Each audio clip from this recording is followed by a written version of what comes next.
মধ্যে আটকেছিলেন এরকম বাচ্চা নিয়ে, এই কি পরিস্থিতি ছিল, কি পরিস্থিতি ছিল একটু বলুন। পরিস্থিতি কি এখন জ্বরের মধ্যে দাঁড়িয়ে আছি বাচ্চা নিয়ে।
বাঁধের সাইডে বিভিন্ন জায়গায় ধস নেমেছে।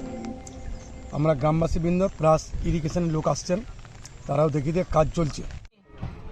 সানি পেঁয়াজি আনবি।